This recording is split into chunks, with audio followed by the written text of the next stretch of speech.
Welcome to episode 8 of Maddie's Joy and Angelman Journey. I am your host, Adam Birchmeyer. On today's episode, we will be doing a deep dive into what Angelman Syndrome is, and we will also touch on just how rare this syndrome is. I hope you enjoy.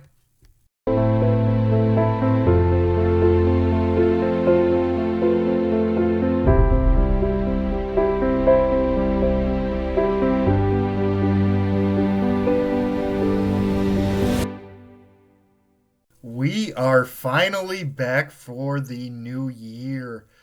I did not imagine that it would take a month for us to post episode 8, but COVID happened. So we are finally back and ready to go. I hope everybody had a wonderful holiday season. And then there's some exciting stuff coming up in the Angelman community.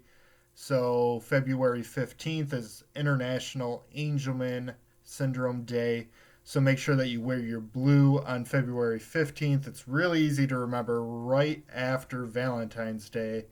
Wear your blue. And then the Angelman Syndrome Foundation Walk is happening here in the state of Michigan. It will be May 20th, as well as throughout most of the country.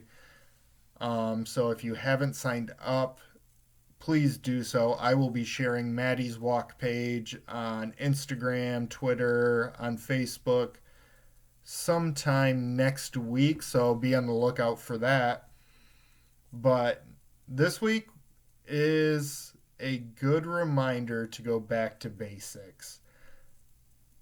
I always struggle with talking about Angelman syndrome because with Maddie, I always want to highlight the positives. I say I do have a special needs daughter, but she has a condition called Angelman syndrome that causes seizures. However, she is typically a happy child. They call it happy baby syndrome. And that's typically my 30-second elevator speech. Um, but I was actually reminded, I went out to lunch with a networking colleague and I was describing to her everything that Maddie goes through. And she looked at me and she said, "Oh, I didn't know it was that serious because you kind of make it lighthearted and talk about the positives." And it was just a good reminder for me that I don't have that perfect 30-second elevator speech. And that's part of that is because Angelman syndrome is so rare that people don't have that baseline knowledge of what Angelman syndrome is. And also, Angelman syndrome affects so much of an individual's day to day life that it's hard to just jam everything in there, right? Um, so we will actually start off today by talking about how rare Angelman syndrome is. And I actually stole this idea from a mom in one of the Angelman groups um, who posted some of her own stats, and it just kind of sparked my interest as to just how rare this syndrome is. So when we talk about something, a syndrome like autism occurs 1 in every 100 births worldwide, according to Autism Speaks. And then if we kind of move down the list here, cerebral palsy, which some of you may be familiar with or have heard of, occurs in 1 to 4 births per 1,000, and that's according to the CDC. Down syndrome occurs 1 in every 1,000 live births, according to the UN. And then spina bifida occurs 1 in every 2,758 live births, according to the CDC. Where does Angelman syndrome fit in there? With Angelman syndrome, it occurs in 1 in every 15,000 births. That equates to about 500,000 individuals right now worldwide who have Angelman syndrome. So there's 7.8 billion people in the world, and 500,000 individuals have Angelman syndrome. And I think sometimes, especially when we hear the news and we hear millionaires and billionaires, we don't exactly know how to wrap our minds around a billion. So I'm actually going to break this down into seconds, just so that you kind of have an idea of how rare Angelman syndrome is. So 500,000 seconds is about 5.7 days. Now 7.8 billion seconds is 90,277.7 days. And then if you equate that into years, it's 247.3 years. So think about that, 5.7 days to 247.3 years. That's the gap that we're talking about when we talk about just how rare Angelman syndrome is. Now, what is Angelman syndrome? So I'm going to get into genetics here real quick. I'm not going to get too nerdy about this.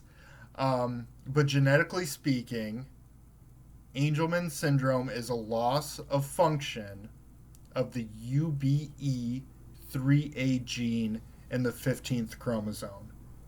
So basically, what happens is when a child develops their chromosomes, they get a 15th chromosome from the mother and the father. And this is typically the mother and the father. So the paternal 15th chromosome is actually dormant. The 15th chromosome that they receive from the mother is actually the active chromosome. And there's 4 types of Angelman syndrome. And I don't think that people realize this as well. So there's deletion positive case, which Maddie is, and this occurs in about 70% of cases of individuals with Angelman syndrome. So with Maddie, she has what's called a type 1 deletion, and that basically means that the maternal chromosome, a section of that chromosome is deleted, and that includes the UBE3A gene. And then in about 6% of cases, there's something called an imprinting center defect. So basically, the UBE3A gene is there, but the imprinting center, which sends signals to the brain, makes that gene unavailable to the individual's brain. And like I said, that happens in about 6% of Angelman cases. And then there's the paternal uniparental disomy, and it's known as UPD. In the community, which this is about 3% of cases. And basically what happens is 2 of the 15th chromosomes that we're talking about that are imprinted into the child are actually from the father. So both of them are dormant. And then you have the mutation, which is about 11% of cases. So the mutation actually prevents or alters the expression of the UBE3A gene. Now, when we talk about these 4 types of Angelman syndrome, in severity, it's a pretty wide range. Typically, deletions are known to be the most severe, so they affect the individual.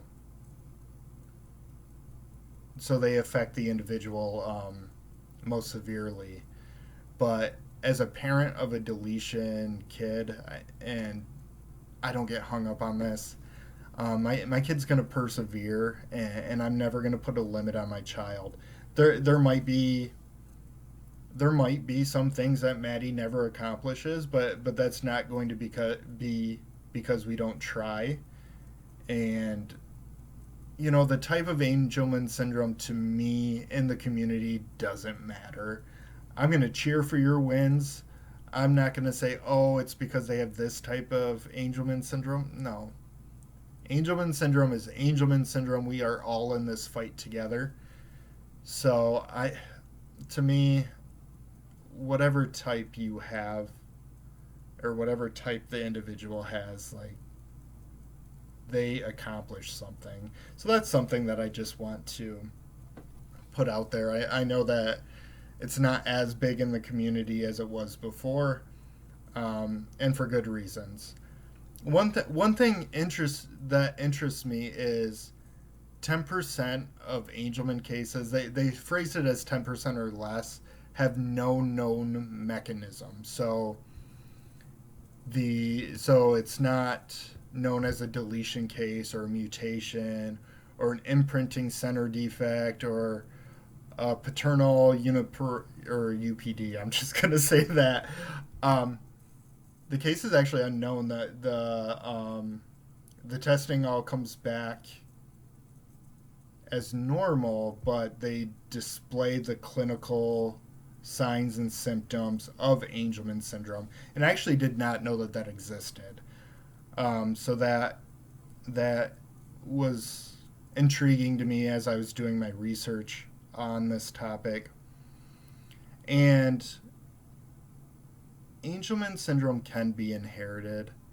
I'm not going to go through the percentages of each case, but in our case, so a deletion case, deletions are inherited about 1 to 2% of the time. So Nicole actually did a genetic test herself to see if she was a carrier. She is not a carrier, and this was actually a hard decision for my wife to make. When I knew that the testing was out there, I automatically was like, yeah, go get tested. And Nicole was kind of hesitant. And as a husband, I didn't understand why until I kind of had to sit back and put myself in her shoes. That's a big weight. Even if she was a carrier, it would not be her fault. But human nature is human nature, right? As a parent, just know that even if you are a carrier, this is not your fault. You have a beautiful child, and this is a beautiful experience to be a part of. Sure, you wish that you had better rest at night, and the challenges are unique, but I just want to stress that fact that if somebody is a carrier, it is not a defect on their character. It is not anybody's fault. It's just something that happens. And I hope that if you are feeling that way, you are seeking some sort of help, and just know that it's okay. Now let's get into some of the symptoms of Angelman syndrome. So, with Angelman syndrome, there are developmental delays. In infants, it tends to be not hitting milestones, so sitting up, rolling over. And in fact, Maddie was hitting all of her milestones until about 5 months old, and then she started to lag behind. We thought it was because of COVID. Typically, there's delays in fine and gross motor skills. So, like an inability to crawl, walk, use or pinch your motions. And feeding issues are actually a huge red flag for Angelman syndrome, so problems sucking or swallowing.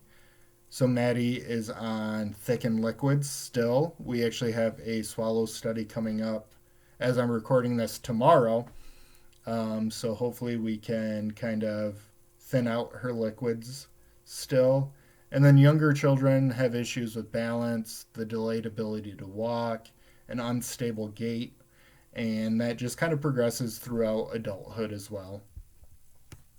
Seizures are another sign and symptom of Angelman syndrome. So they typically appear between 18 months to 3 years old. Peak time for seizure activity is from infancy through puberty, And about 80% of individuals who have Angelman syndrome will experience seizures in their lifetime. And then this is a big one for parents, sleep issues. So, children with Angelman syndrome have abnormal sleep wake cycles, so their circadian rhythm is off, and they actually have a diminished need for sleep. This is going to be kind of embarrassing, but I'm just going to throw this out there. So, Nicole and I were treating Maddie with melatonin, so it helps her fall asleep. When we went to the Angelman Family Conference. And we were talking to other parents, and they were telling us about some of the medications that their angel was on. And Nicole and I, this is just chalks it up to us being new parents and new to the community. We just went, man, those some of these medications are some heavy duty medications. We're gonna try everything, and before we even do that, and lo and behold, when we got the Klonopin, what a game changer it was for us. So when it comes to sleep issues, I would just recommend that you keep an open mind, because those parents were trying to tell us something, that there are remedies out there that will not hurt your child with Angelman syndrome, but will also help you as a parent get the sleep that you need. Individuals with Angelman syndrome also have a lack of speech.